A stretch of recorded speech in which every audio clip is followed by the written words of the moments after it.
અડદિયાની આ ઢેફલી એકદમ રેડી થઈ ગઈ છે।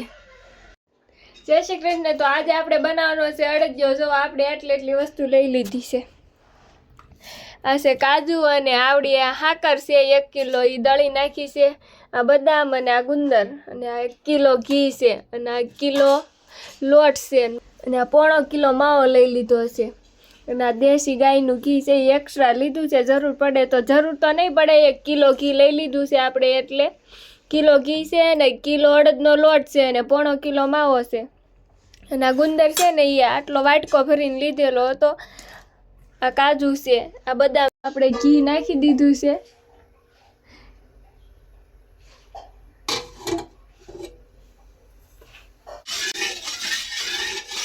હવે આપણે લોટ શેકી નાખવાનો છે ઘીમાં। ફૂલ ગરમ ઘી આવે પછી લોટ નાખવાનો।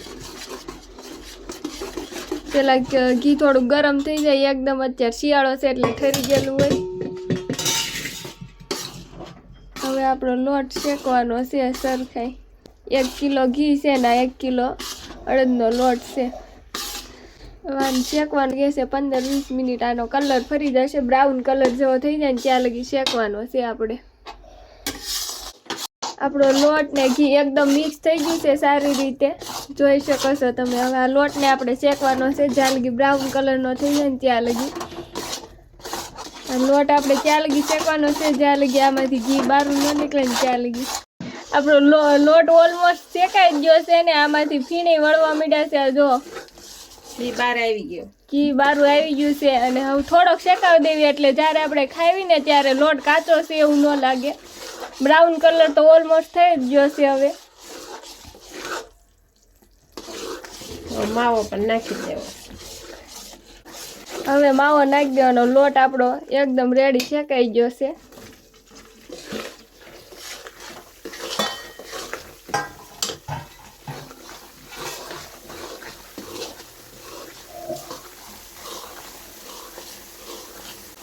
માવો નાખીને થોડીક વાર એટલે 5-10 મિનિટ સુધી શેકાવા દેવાનો છે એટલે માવો શેકાઈ જાય સરખો। માવો ને લોટ બે મિક્સ થઈ જાય। લો ફ્લેમ ઉપર શેકવાનો છે, હાઈ ફ્લેમ નહીં। હવે આપણો લોટ ને માવો એકદમ મિક્સ થઈને શેકાઈ ગયો છે। હવે આને આપણે સાઈડમાં લઈ લઈશું, સાહણી મેકશું।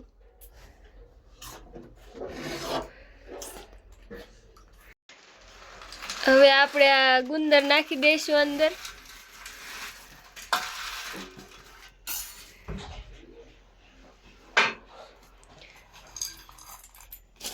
કાજુ,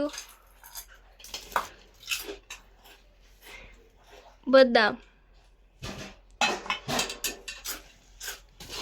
અને સરખાઈ મિક્સ કરી દે।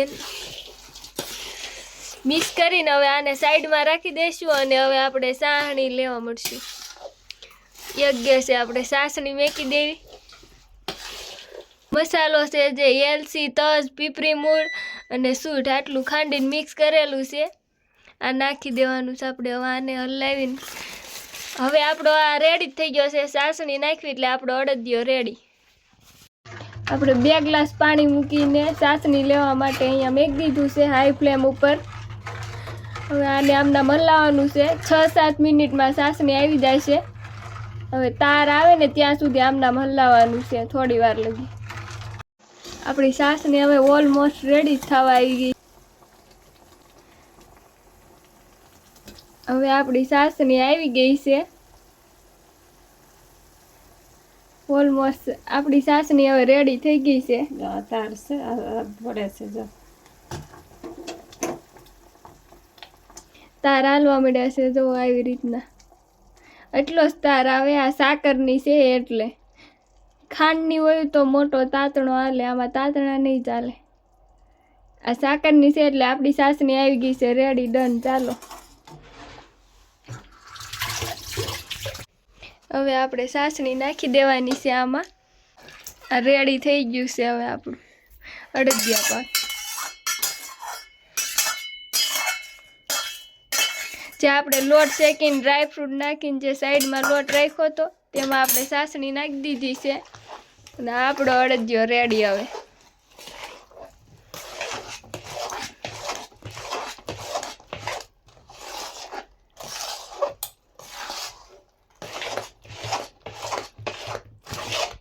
આપણે આને મોટી ચોકીમાં ઢાળી દઈશું. આપણો અડદિયો હવે થઈ ગયો છે રેડી. હવે થોડી વાર લગી આમના ઠરવા દઈશું, પછી આપણે ઢેફલી પાડશું. આપણો અડદિયા પાક ડન. જોઈ શકો છો તમે, આ ઉપરથી ડ્રાય ફ્રૂટ નાખી દેવાનું, એટલે બજારમાં મળે ને તેવો જ લાગે. બજારમાં ઉપરથી જ નાખેલું હોય એટલે તાજું બધું ડ્રાય ફ્રૂટ દેખાય. આપણે અંદર નાખી દેવું છે, ઉપર તો ખાલી થોડુંક જ નાખ્યું છે.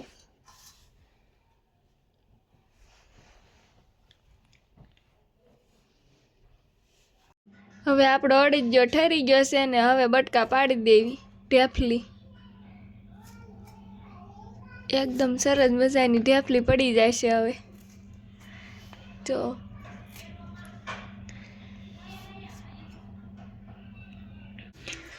શિયાળામાં અડદિયો હેલ્થ માટે બહુ જ સારો. એકવાર ટ્રાય કરજો, આવી રીતે બનાવીને બહુ મસ્ત બને. અને એ તે ખાંડમાં નહીં બનાવતા, સાકરમાં બનાવજો.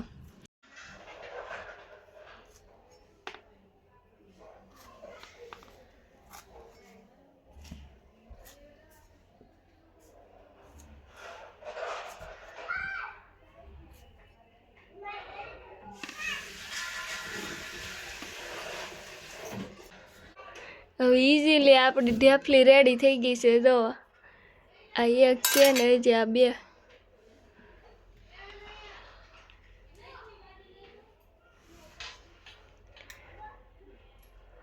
એકદમ સ્મૂથ છે. તમે પણ ટ્રાય કરો એકવાર, બહુ મસ્ત અડદિયો બનશે. લાઈક કરો, શેર કરો અને સબસ્ક્રાઈબ કરો, અને કમેન્ટમાં જરૂરથી જણાવજો કે આજની રેસીપી કેવી હતી. જો આપણી અડદિયાની આ ઢેફલી એકદમ રેડી થઈ ગઈ છે.